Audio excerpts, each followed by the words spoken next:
Channel open. Welcome back to WeeklyTrek, a proud member of the Tricorder Transmissions podcast network and presented in partnership with TrekCore.com. I am your host, Alex Perry. What's today's date? The date. Today's show was recorded on January 29th, 2023, and is current through Star Trek Prodigy Season 1, so beware of spoilers. All right, let's get into the show. Good day, Voyager, and welcome to A Briefing with Neelix. It's a catchy title, isn't it? WeeklyTrek is a regular news show covering the biggest stories from the Star Trek franchise. We are in a new golden age of Star Trek. There are 5 television shows in production, possibly more on the way, and enough merchandise to fill the Bajoran wormhole. So stick with me and I'll help you sort the real facts from a lot of the Dominion propaganda that you'll find online. But I can't do this alone, and my guest this week is returning guest Chris Vanderkam. Chris, welcome back to WeeklyTrek. Alex, thank you so much for having me back, especially this week. All right, Chris, well, you know the drill.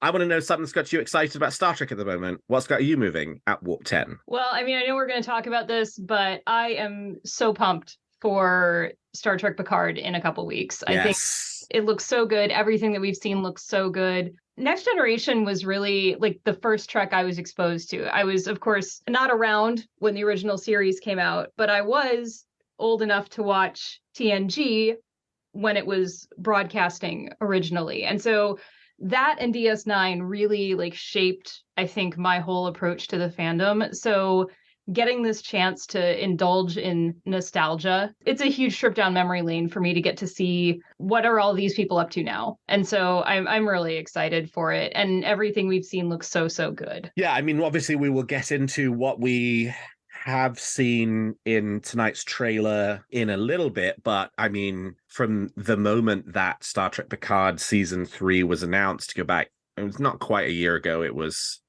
First Contact Day, they announced the TNG crew would be returning for Star Trek Picard Season 3. Like, I think everybody has sort of been like, oh my God, this was kind of what we were hoping for deep down when Star Trek Picard itself was announced, that, you know, this was not just going to be a vehicle for Jean-Luc Picard, that we were going to see the other TNG crew as well. And it sounds like, well, I mean, it doesn't sound like it is the case heading into Picard Season 3 that we really are going to see them. And, you know, from everything that Terry Matalas has said about this sort of being a final TNG movie or, you know, a sort of a continuation of TNG, I think, you know, there's lots obviously to look forward to there in terms of what that could mean for the show itself. And, you know, I was thinking about this before we hopped on to do this. TNG is really fortunate in that their entire cast is intact. Yeah. I don't know if you were ever a Babylon 5 fan, or if you are a Babylon 5 fan. Yes, very sad.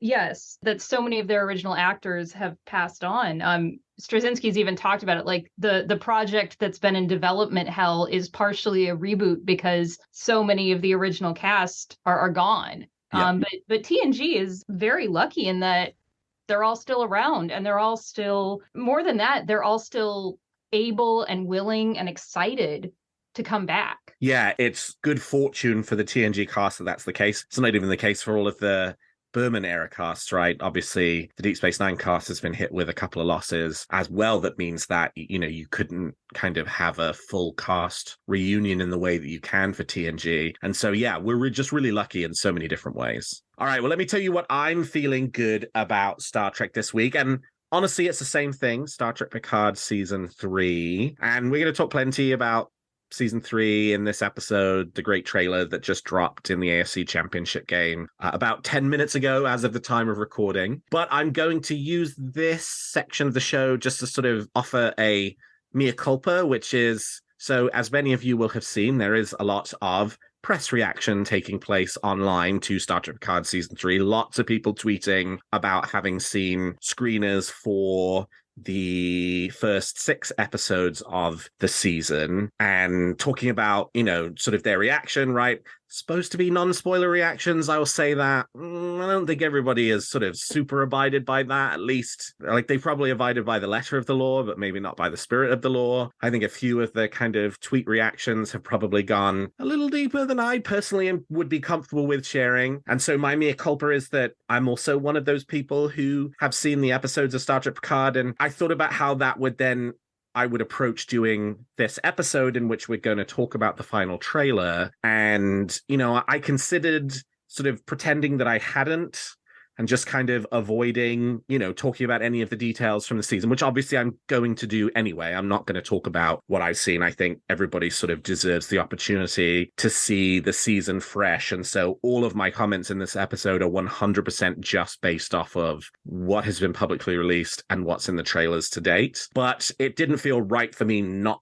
to potentially acknowledge that going into this conversation. But at the same time, I'm not going to do I'm not going to tell you what I thought about season 3 of Picard. I think my reaction probably aligns pretty well with the majority of the reaction, but I think that I personally believe that everyone's entitled to form their own opinions and have a completely unspoiled experience. And so that's what I'm going to desperately try to do in recording this episode and in editing myself afterwards to make sure that, to the extent that we're talking about this show, and obviously, Chris, you haven't seen it, so your reaction is 100% genuine and just based on what's there in the public, that mine is the same, and that we go into this kind of doing that. So just wanted to kind of lay that out there. My one comment about Star Trek Picard season 3 will be it's great, and I think everybody is going to really enjoy it. And that's as much as I'm going to say about what I have seen. All right. Well, with that, let's turn to the week's top stories. There's a war going on, and I'm a reporter. Well, the final Star Trek Picard Season 3 trailer debuted tonight during halftime between the Cincinnati Bengals and the Kansas City Chiefs, providing us our last look at Star Trek Picard's third season before, well, we actually see the season beginning on Thursday, February the 16th. Picard Season 3's high-profile trailer release in the middle of one of the most watched football games of the year signals the studio's confidence that there will be widespread public interest in the return to the screen for the entire crew of Star Trek The Next Generation. And so, without further ado, the final trailer for Star Trek Picard Season 3. We fight or we die.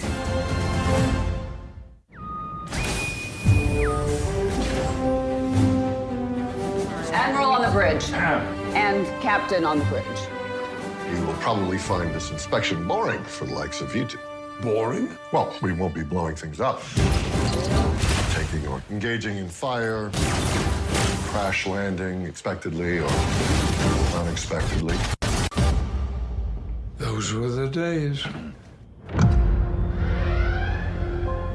There is something coming. Battle stations. Some kind of attack. And Starfleet could be the target. There's a darkness. An all-consuming darkness. And it is getting stronger. Jean-Luc, trust no one.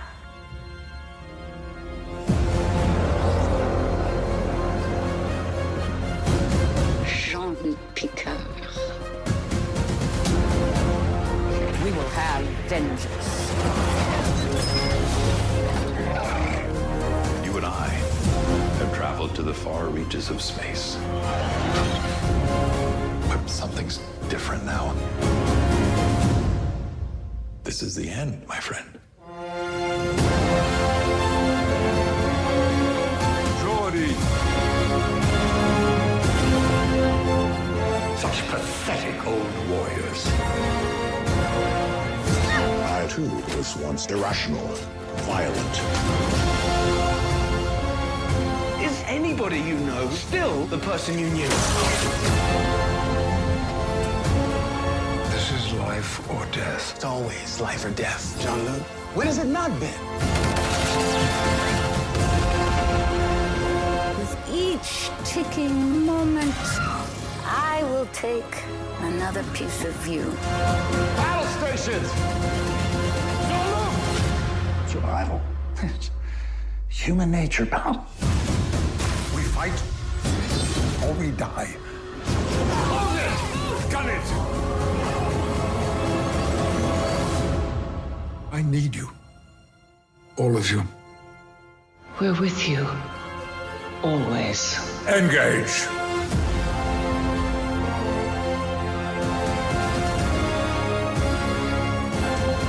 Will, are you enjoying this? Of course not. Are you?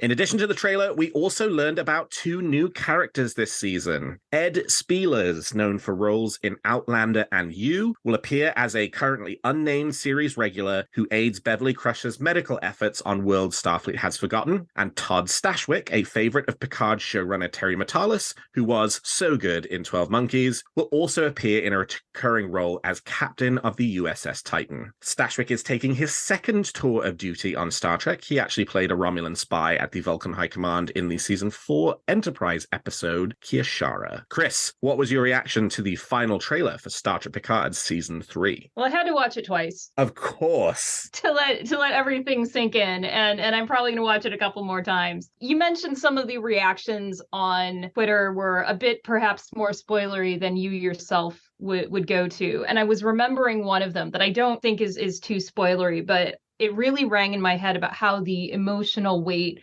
is spread across everyone. It's not one person's show, it's everybody's show. Like, everybody gets their time in the sun. There are stakes for everybody. And I really felt that from the trailer, getting to see the glimpses of all of our crew coming back. And there were some moments that really intrigued me in the trailer and that have me kind of thinking about different ways that this could go. I am so delighted with Amanda Plummer's villain. Like, this looks just amazing and creepy, and every time we see them, it makes my skin crawl. I love the way she says Picard's name, Captain Jean-Luc Picard. Right, like she's mocking the pronunciation. It's fantastic. You know, if we want to start getting into some of the things that I found intriguing, because I know, like, you've seen some of the screeners. So one of the things that really caught my attention was one of Riker's lines towards the end. And I believe we saw this in the teaser for the trailer. This is the end, my friend. Yeah. I don't know why, but to me, that almost did not ring like a Riker line.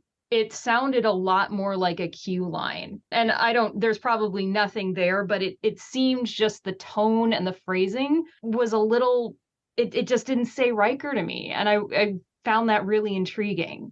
One of the other things that caught my attention were the glimpses that we saw of these younger faces that almost seemed to be childhood versions of some of the main characters. I think we saw somebody that looked like they might be a young Raffi. That was intriguing as well, especially given the line about every tick of the clock, I'll take another piece of you away. So I wonder if we're going to get some flashbacks, some childhood memories. That was really interesting. We got a little glimpse of we hear Worf talking about how he too used to be irrational, and that we didn't get to see who he was speaking to or hear any more of that conversation, but that really felt like he might be talking to Raffi as she continues to recover from the traumas that she's experienced. That is a dynamic that I am all in for. Like Worf and Raffi together, shut up and take my money. I will watch that all day. Yeah, I think, one of the things that Terry Matalas has talked about is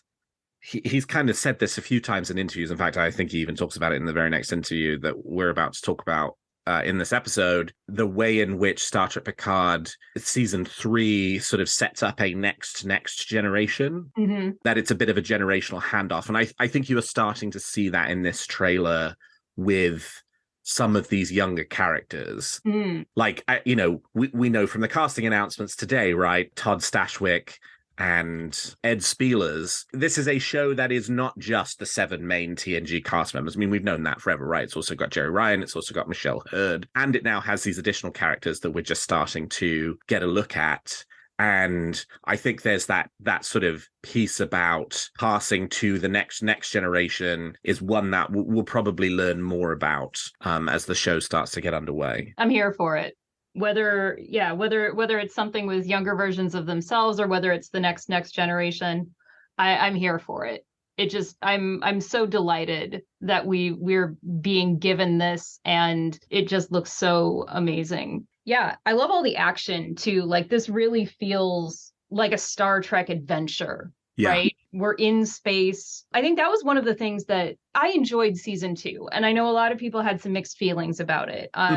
And because for a lot of the season, we were in basically modern day LA. And I can understand the criticism of that, where it slowed down the show and it wasn't necessarily, some of it felt like we were uncomfortably a little bit too close to just everyday life. But this feels like we are back in space. We're on ships. We're fighting weird people. And it's such a trip down memory lane. I was really surprised, though, I think, that the trailer did not seem to drop any bombshells for us. I guess we'll just have to wait for another 18 days. Not like I'm counting, but I was kind of wondering if we were going to get like a bombshell character drop or something, and it didn't really feel like we did. Yeah, to that, I think I will say that, Terry has talked about, like there being other legacy characters who do appear in Star Trek Picard Season 3. And I actually am pleased that the trailer did not offer any additional kind of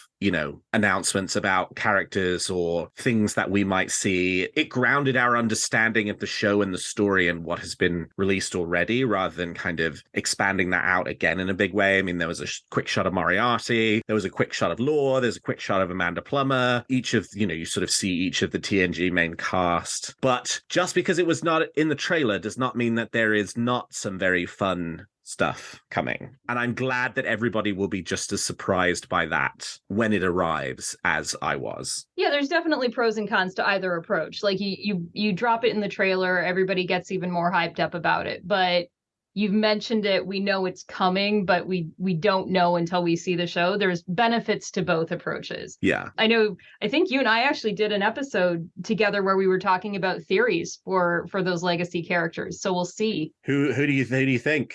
Bear in mind, I'm going to say nothing. Yeah, right. You're keeping your mouth shut. I'll say this. I gave my theory in the last episode as to who I thought was going to appear in Star Trek Picard Season 3. I gave 4 characters: Ro Laren, Reg Barkley, Kira Nerys, and Catherine Janeway.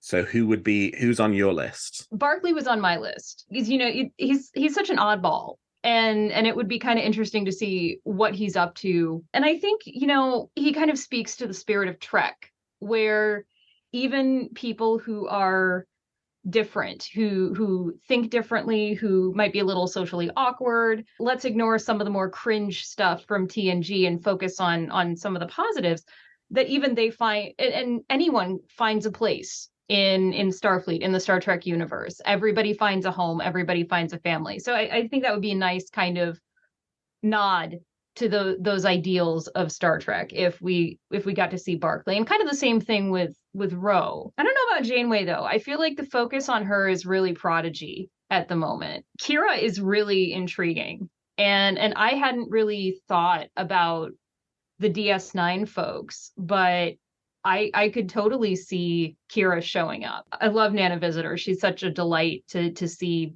whenever she gets on the screen or in the recording booth, as we saw in Lower Decks. But yeah, I think Barkley was my big theory. The other one that I think this might be more of a fan wish list, but it would be lovely to see Denise Crosby come and take a turn as Scylla. Yeah, I guess they have said that she is not in it, but there is a Tasha Yar reference. All right. Well, we will see. Well, and of course, she's not in it. We take that with a grain of salt, right? Yeah, right, exactly. They've said a bunch of characters aren't in things until they actually are. Until they actually are. Right, like go back to March of 2022 and ask all the TNG stars if they're going to be in Picard Season 3, and their answer would have been no. Right. It would have been no, and then it would have been Jonathan Frakes with his I signed an NDA t-shirt. Yeah, right. Yeah, it's a cool trailer, and I'll talk a little bit about this later in the show, but, it should not be discounted, the decision by Paramount and CBS to debut the trailer at halftime of what probably will be the sort of second or third watched most football game of the year. And football is still the biggest thing on television. And so, as much as it annoyed me because it means that I'm recording this episode at 8:30 on a Sunday rather than 8:30 on a Friday to try and prep it for an early week release, it is good for the franchise that they made the decision to do that. It's a hopeful sign for the studio's confidence in the production and to the studio's confidence in sort of, the reaction to the content to take up very valuable real estate, right? Like 2 minutes of ad time in a game like this which, CBS is the broadcaster for. It's not Super Bowl prices, but it sure ain't cheap. So it really is, an investment of confidence in the season itself to have made this determination at all and not just drop it on Thursday at 2:00 some random day. And to your point there, like, even though it's the AFC Championship, you never know what kind of a quality game you're going to get. It could be like a few years ago where the Eagles just stomped all over the Vikings in the NFC. But, tonight it's actually, it's a good game. It's an interesting game. I was watching it before this. And despite the fact that it's probably only determining who is going to lose to the Eagles in the Super Bowl, it's still a good game. And I think that their gamble is definitely paying off, because the Bengals and the Chiefs, that's an interesting matchup, unlike some other matchups. So yeah, I think you're absolutely right that it speaks to their confidence in the show, in the season, and also just in the future of Trek. Like, this is CBS and Paramount's banner, right? Like, they are heavily investing in Star Trek. There's 5 live shows. There's probably more on the way. Let's not talk about the 4th Kelvin movie, but in terms of what's on TV, it's very clear that the investment is there. Well, in addition to the trailer, genre magazine SFX also published a big spread this past week on Star Trek Picard Season 3. I encourage you to check out the whole magazine feature, as there's a lot more in it than we'll talk about in this episode, but SFX has widely released a few snippets of an interview with Terry Natalis that I thought were notable. Speaking about how Picard's 3rd season compares with Star Trek The Next Generation, Natalis said, quote, "It honors what came before, it honors the spirit of the characters, but also takes into account that it's been over 20 years since we'd last seen many of them." And he went on to say that, quote, "If you're looking to feel like these are the next-gen characters that you grew up with, you will see them everywhere. If you're looking for something a little new, well, you get to catch up with them in unexpected ways as well. But you will get those next-gen feels back for sure, but it's the next step in the journey. It feels like a feature film, a final feature film." And speaking about the prospect of having a future in Star Trek beyond Picard Season 3, Natalis had this to say, quote, "I think there are ways of seeing these characters again in a kind of next generation story. Not all these characters, I'm not going to say they all necessarily make it out safely of Season 3, but I will say that in science fiction there are always ways of seeing people again, so of course, who wouldn't want to do this forever? This season is very much a passing of the torch to the next generation, so it really will be up to the fans to decide if they want to see more. Star Trek has always been up to the fans. The fans brought back the original series characters into feature films and conventions and kept it alive. It will have to be the same here, so we'll see." Chris, would you like to see more Star Trek set in the now 25th century? I think I would, as long as there are interesting stories to tell.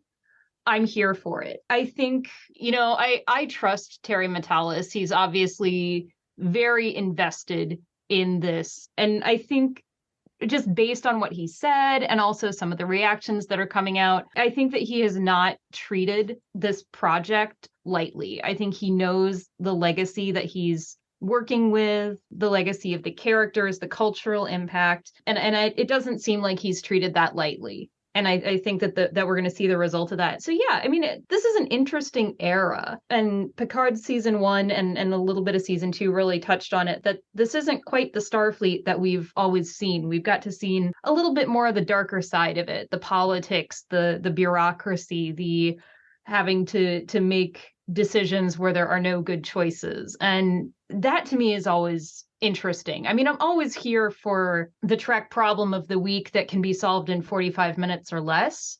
But I think that what they've started doing with Picard, and we're seeing more of this on TV, there's a willingness to explore these deeper stories and world build, and I'm here for that. So if we're going to get to see if there's stuff being planned where we get to see some more of that, and what does the world look like 20 years later, I'm here for it. Are there any characters that you would like to see beyond the kind of TNG characters, right? If Terry Natalis came to you and said, "Chris, I'm doing a 25th century show like Star Trek Picard that I could base around any legacy character from that era," is there anyone you would want to see?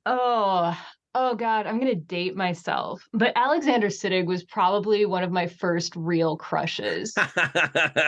Good choice. And He's so delightful. I got to meet him at Mission Chicago. He's so delightful. He's such a nice person. And did you pick up that crush? Is that early Bashir or is that later Bashir? Well, I started watching DS9 from the beginning, so I'm going to say it started like right at the start. Early okay, Bashir, right here from On the Frontier, where legends are made, or whatever that line was from Emissary. Oh yeah, like the when you look back at it now, early Bashir is kind of cringe. But I kind of love to know what he's up to these days, what kind of life he's made for himself. I would love to see it, especially if Colm Meaney was willing to return and see if Bashir and O'Brien have kept up their friendship, if they've stayed in touch. I think O'Brien's another really interesting legacy character. We've gotten to see a bit of him in Lower Decks, just the illusions, but both of them. I think DS9 is such a well of potential stories to tell that they haven't really touched on. I know we all got really excited when there was that, what was it, the tablet in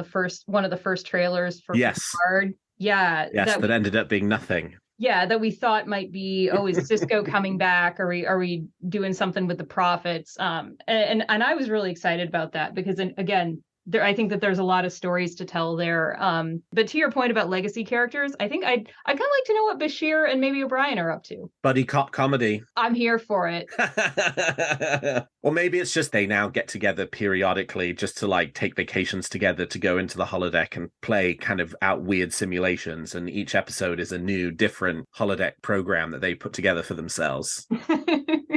Or something, yeah. But what about you? What legacy character would you like to see come back? Ooh, I would really like to see one of the big Deep Space Nine characters. I would really like to see one of the big DS9 characters. Bashir would be great. Kira, as I mentioned, would be great. Dax would be great. Like, I just think like that is a part of the sort of current crop of productions and the universe that we haven't kind of seen fully explored or fleshed out in a way where, like we do with Star Trek Voyager, like we do with Star Trek The Next Generation, for Deep Space Nine, we don't have that same level of like, all right, I have this really good sense of what happened to at least a portion of these characters after the end of the show itself. Right, like obviously for Voyager, there are characters where's Harry Kim at this point in the timeline? We don't know. We sort of know some of Chakotay's story, but not all of it, because we're only, for him, it's up to the 2380s, not the 2400s. Where's Tom Paris at this point in time? Where's B'Elanna Torres? We don't know. But obviously we have a pretty good sense of Seven of Nine. We have a fairly good sense of Janeway. She was mentioned in Picard season 2. So like, yeah, I think for me, it's I would really like to kind of go and see Deep Space Nine characters in a really big way. And maybe that'll be Star Trek Picard season 3. They have talked about it being, Terry Matalas has talked about there being an element of continuation to Deep Space Nine in it. And that's just me saying something he's talked about, not anything that I have seen. But, right, like, I would want a little bit more than that, right? It's sort of in the way that Picard is a sequel to The Next Generation, Prodigy is a sequel to Voyager. I would like X show to be a sequel to Deep Space Nine. You bring up a really interesting point with Dax, right? Because the sky is the limit in terms of who is portraying Dax, what has happened to them. I mean, a 20-year gap, as we've seen, the tenure of a host can be anything. So yep, Nicole DeBoer could come back easily or not. If she was unavailable or unwilling, no problem. It's a new host. And the Triller's so interesting. And Dax is really, I think, getting all of the backstory about the Dax symbiont that we got in DS9. I think we were really invested in Dax as a character, not just Jadzia Dax, not just Ezri Dax, but Dax. So that could be interesting, especially if we got to see another Jantara, where we got to explore more about the early hosts. Yeah, that would be fun. That'd be cool. I mean, I'd certainly think you could, like, I would really like them to go in the direction that the books went, which was to sort of have Ezri kind of realize that she was a Dax, and that meant that she had a ton of experience and was actually really cool. And yes, Ezri that we saw in Deep Space Nine season 7 was very competent and smart, but like even more competent and smart, and very quickly became a captain of a starship. And like, I'd be cool to run into Captain Ezri Dax. That's what I'd really like. I'd really like that kind of nod from the books to kind of sort of spill over into live action. That just made me smile. I agree with you. That would be pretty cool. Because it's just like, that's a really cool character arc, right? Like, obviously there's big pieces of it you didn't see, but it's one that feels really satisfying, you know, in terms of you had this character who's very smart and capable and like confident in herself, knew what she was going for, you know, was clearly sort of on that like track to something really substantial in Jadzia. Obviously Jadzia dies and then Ezri takes over, who was sort of not prepared for joining, kind of started on the back foot, was more nervous, not as confident kind of in the being, you know, a joined Trill, and then kind of to then see that sort of accelerate forward to actually Ezri ended up going further than anybody. That's just like that. It's a cool idea to me, and it's one that I'd like to see. I'd love to see them make real. I absolutely agree. I think that when you bring that up, yeah, okay, I'm there for that. And I would just love more, like, this is my time, right? Like, you know, it sounds like you and I are fairly similar ages. Our formative experiences were, especially with Star Trek, were on this era, right? The sort of Next Generation, Deep Space Nine, Voyager era. And therefore, like, I'm never going to say no to more of that, especially in live action, especially sort of, you know, seeing the way in which these characters' lives have evolved and changed. Some of which sometimes, you know, it's like, oh, I wish that hadn't happened to that character, right? Like Picard season 1, discovering that, you know, the Rikers had sort of had personal challenges that they had to kind of go through. Like, that was hard to see, but it was also important because it was, you know, sort of about the way in which people's lives change and don't always take the track that you think they will. So, like, that's my era of Star Trek, and I am eager to see more of it. Well, the same issue of SFX also featured an interview with William Riker actor and longtime Star Trek director Jonathan Frakes, who talked about Picard Season 3 and his upcoming work in the rest of the franchise. But rather than Picard, Frakes saved his most extended comments for the upcoming crossover between Star Trek Strange New Worlds and Star Trek Lower Decks, which he directed. "Oh God, it's so good," Frakes said. "I have Jack Quaid and Tawny Newsome, who are both amazing. It was such a treat for me because it is a flat-out comedy, full-on, and they're fearless over there. They take some really big swings on Strange New Worlds. They're animated at the beginning and at the end. It's a clever and simple product. It's not really Roger Rabbit because what happens is these guys come over and they're humans and you accept them as soon as they're on the Enterprise. God, the two of them have got great energy and it freed up the acting company on Strange New Worlds to play more broadly. Anson's a wonderful comedian, very dry, but so's Rebecca. It encouraged Ethan and everyone. There were just a lot of positives that came out of them having the guts to do a full-on comedy, let alone a crossover with an animated show." And in addition to talking about the upcoming animated live-action crossover, Frakes, who directed Star Trek First Contact and Star Trek Insurrection, also reflected a little on the future of Star Trek, indicating that he saw it more on television than in the movie theater. "Movies are tough," he said. "Even J.J. Abrams can't get this fourth movie off the ground. All those wonderful rumors, Noah Hawley was attached to a Star Trek movie, and Quentin Tarantino was toying with people's emotions about doing a movie. If those two names can't get a effing movie made, I don't know. TV is the future, it seems to me." Chris, are you looking forward to the crossover between Star Trek Strange New Worlds and Star Trek Lower Decks? I am. I would say that probably, and you know, I never like to rank things because with 5 shows, right, there's something for everyone, no matter what your dish of tea is. I'm going to say that probably Lower Decks is towards the bottom of my list, just not as much my flavor of entertainment. But that being said, I still think it's incredibly well done. There's some amazing talent. Just the zany comedy is not as much my personal flavor. But that being said, I am excited for this. And a lot of the excitement is coming from kind of what Jonathan Frakes said, where it freed up the cast of Strange New Worlds to go comic. I love seeing Anson Mount do comedy. The episode Elysian Kingdom, where he got to be the slimy Chamberlain. Yeah. He was so clearly just having a blast with that role. But almost everything else that he's done is very serious. And so I'm looking forward to seeing him get to bring out his comedy chops. I could see Ethan Peck having fun with it too. I mean, I'm looking forward to what they're going to do when they say full on comedy and they talk about big swings. Like, I'm excited for this. Yeah, a lot of what he said in this interview has kind of been said elsewhere, right? In the sense that it's not Roger Rabbit, Boimler and Mariner, become live action. Jack Quaid has talked about putting on purple hair. They talked about putting on the uniform, right? Like we knew before they were going to appear in live action. We knew there was going to be an animated section of the episode and that there was going to be a live action section of the episode. And I think this has sort of like crystallized a little bit the structure, if not the content of the episode. But I think one of the interesting things here from the way that Frakes is talking about it and is sort of what you were just saying, Chris, which is like, this is a full-on comedy, right? Like this is a comedy episode of Star Trek in the way that Lower Decks episodes are comedy episodes of Star Trek, rather than a sort of quote-unquote typical Strange New Worlds episode that has a comedic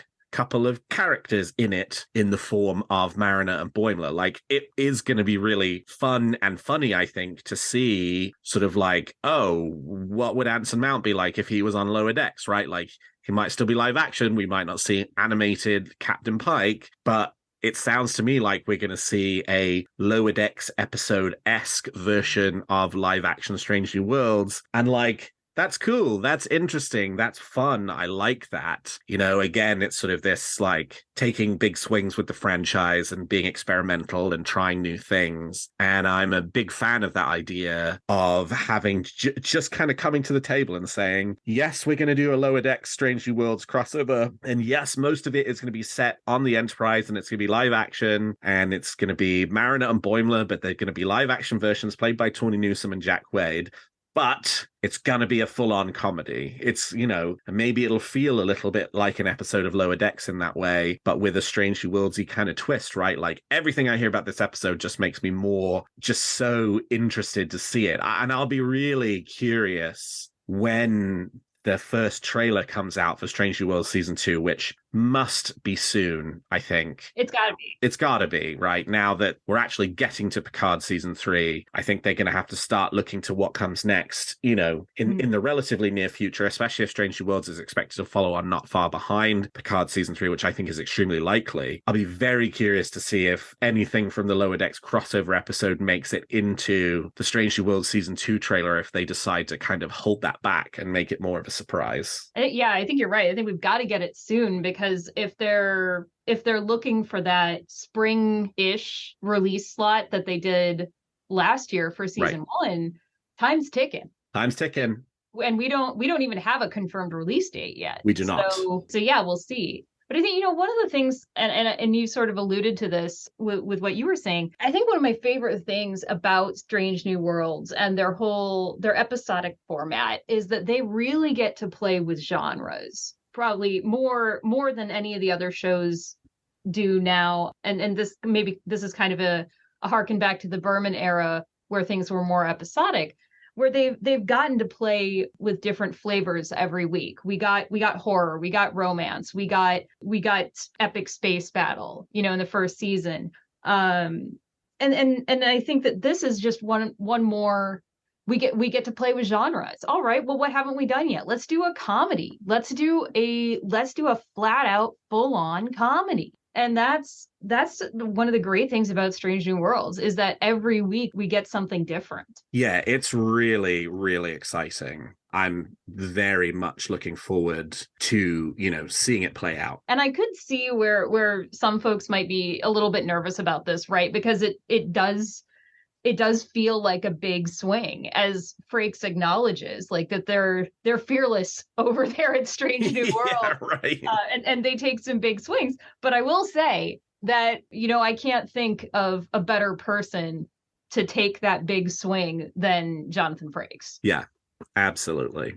Well, and lastly this week, we have the sad news to share that actress Annie Wersching, whose first TV role was on Star Trek Enterprise in the episode Oasis, and unfortunately whose penultimate on-screen role was playing the Borg Queen in Star Trek Picard Season 2, has passed away today, this is Sunday, January the 29th, from cancer at the age of 45. In a message published online, it was revealed that Annie had been diagnosed with cancer in 2020 and had lived with it through the last 2 years, which would include both her time on Star Trek Picard and convention appearances that she made at Star Trek Mission Chicago and at the 56-year Mission Convention in Las Vegas last year. A GoFundMe has been set up to support Annie's family. It's already raised almost $100,000. She leaves behind a husband, Stephen, and 3 sons, Freddie, Ozzy, and Archer. You can find a link to the GoFundMe on Annie's Facebook page. It's also been shared by many of the cast and crew of Star Trek Picard. Our thoughts and prayers go out to all of Annie's family, friends, and anyone who knew her. Chris, were you a fan of the work of Annie Wersching? The only thing I've really seen her in was Star Trek Picard, but I think she absolutely nailed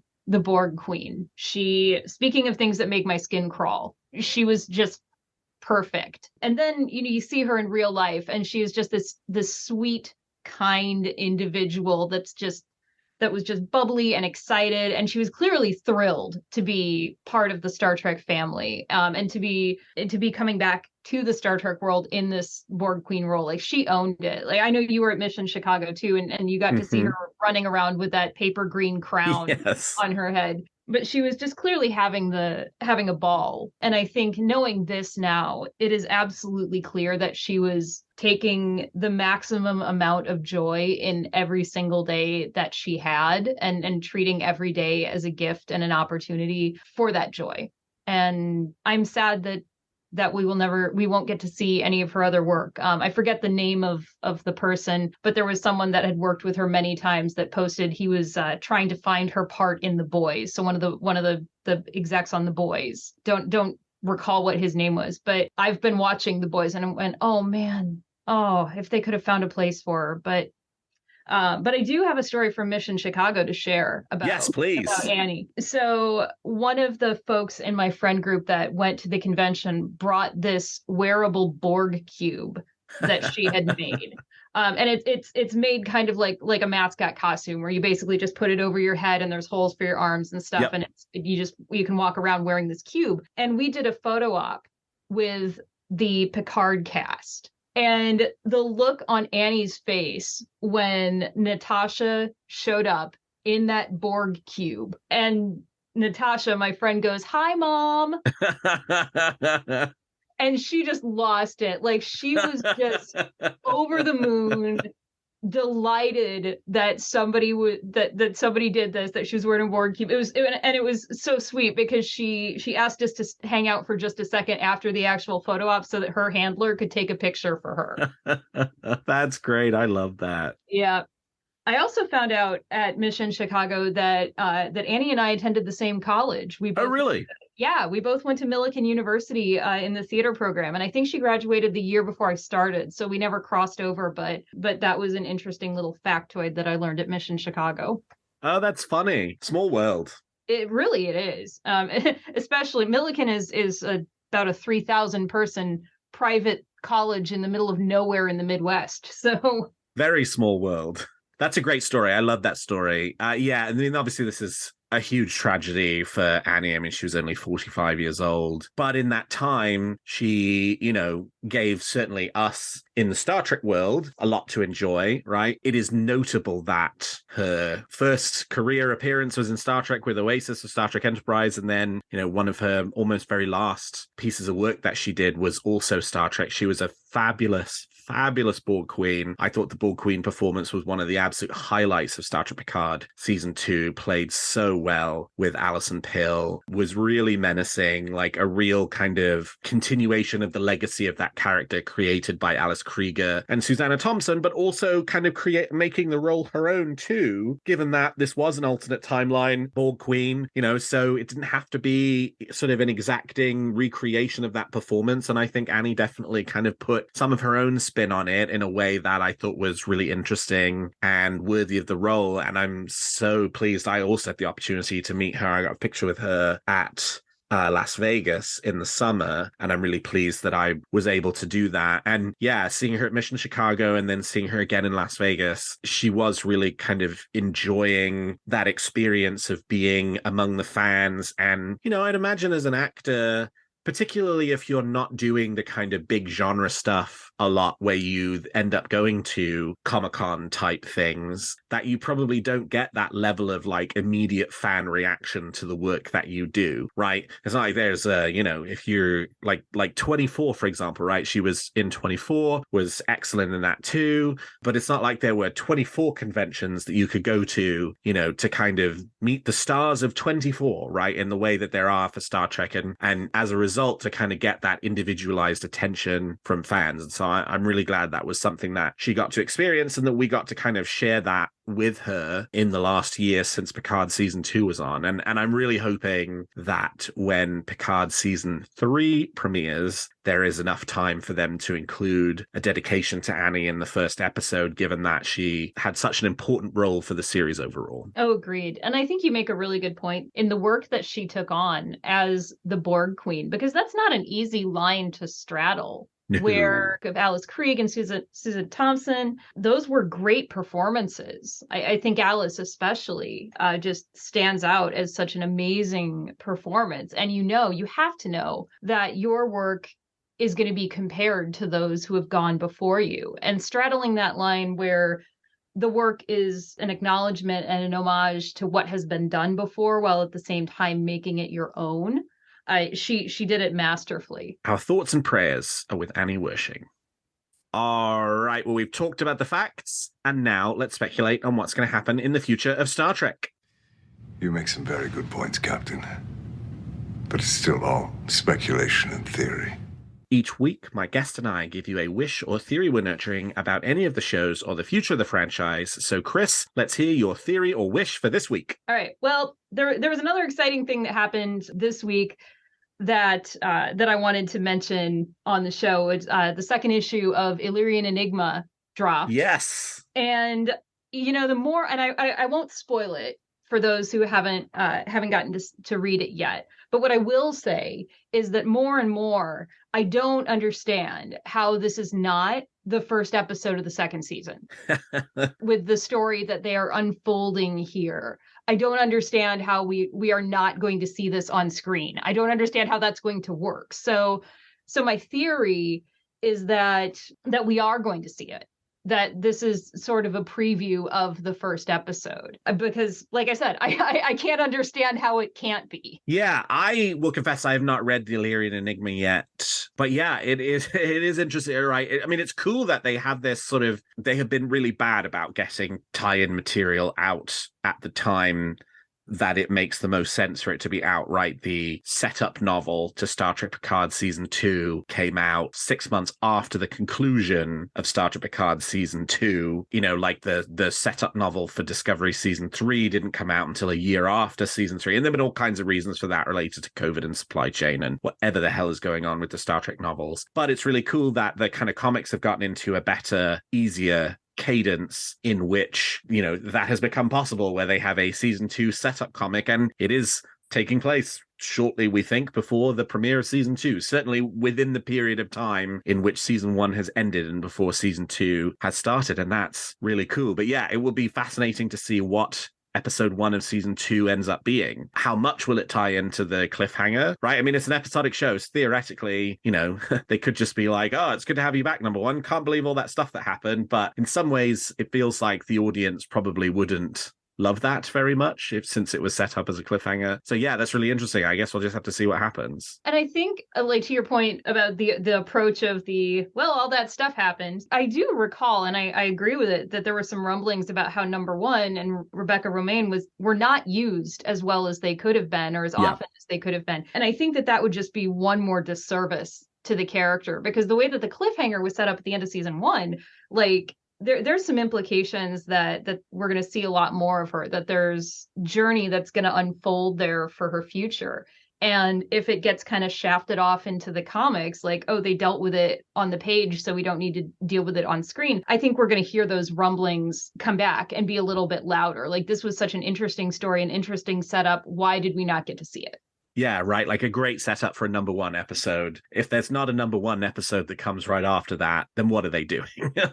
Exactly. Like I couldn't have said it better. What are they doing? And why even have the character? Right. If they're just going to be an accessory. Well, my sense of the Strange New Worlds writers' room is they're smart enough not to do that. But hey, I mean, it has certainly given us an opportunity to talk about the upcoming season and talk about some great comics that have been released. Is this are you a Star Trek comics person, or is this you dabbling in that medium? This is definitely me dabbling. This is me being a Strange New Worlds person. Yep. And consuming everything that they're putting out. But I am enjoying it. Like it's well done. It's well written.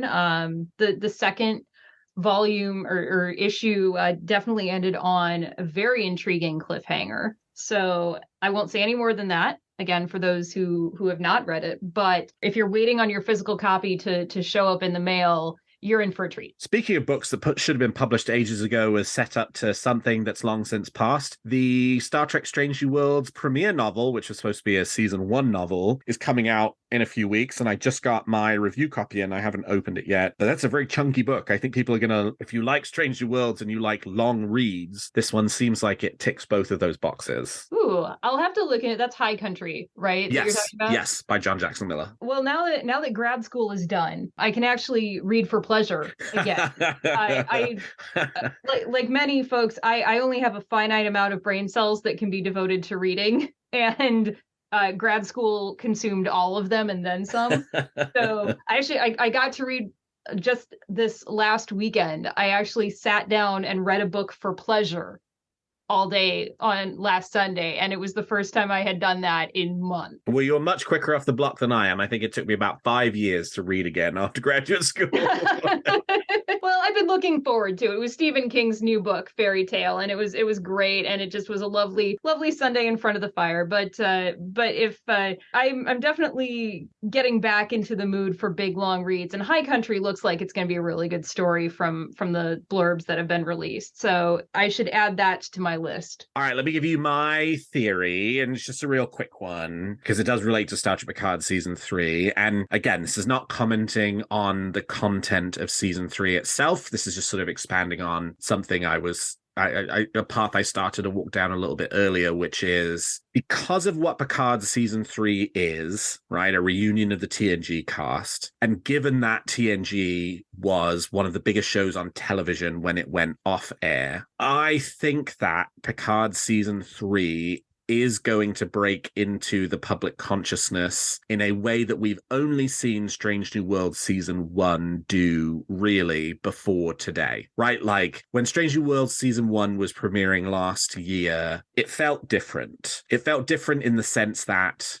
people were talking about that show who were not like you and me, who talk a lot about Star Trek and what we like about it and what we don't like about it. And, we're in the tank for it and we'll watch everything. It kind of, had that sort of deeper cultural penetration that went beyond just your sort of traditional Star Trek fan circles. And I really think that the decision to show the trailer tonight during the football game, though I guess I just learned they cut down the trailer for the football game itself. It was only about 30 seconds, not the 2.5 minutes of the actual trailer, but still 30 seconds in a football game when I'm sure the ad space is very expensive is no small thing. That's a sign of something maybe a bit bigger and cultural. And I really hope that, given we know there's going to be a very high degree of interest in Star Trek Picard season 3, lots of people tweeting about it who've seen the screeners and what they think about it and their positive reaction to it. Hopefully they're not the only ones who feel that way, that once it premieres on February the 16th, everybody else agrees that Star Trek Picard season 3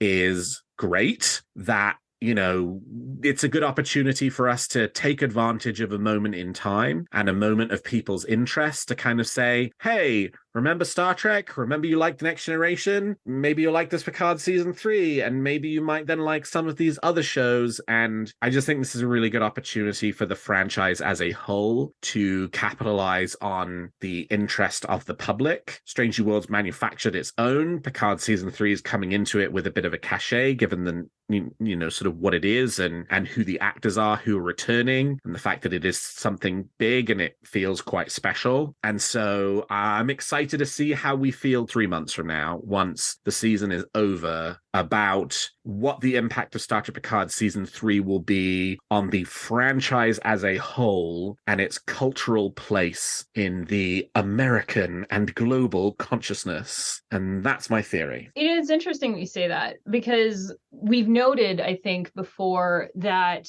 we don't know what is replacing Picard in the slot, in the lineup, right? Yep. Alex Kurtzman has said 5 shows in production is kind of the limit, but this is the final season of Picard. And so we don't know what's on deck next. Unless they announce one more in 10 weeks, I'm going to have to drop there are 5 shows currently in production to there are 4 shows currently in production. Right. And I think, to kind of following along on your theory where they're really potentially teeing up this era and this time in the Star Trek timeline, I wonder if there's a couple of different things in development. And the reason that we don't know what's replacing Picard is because that question is still very much up in the air.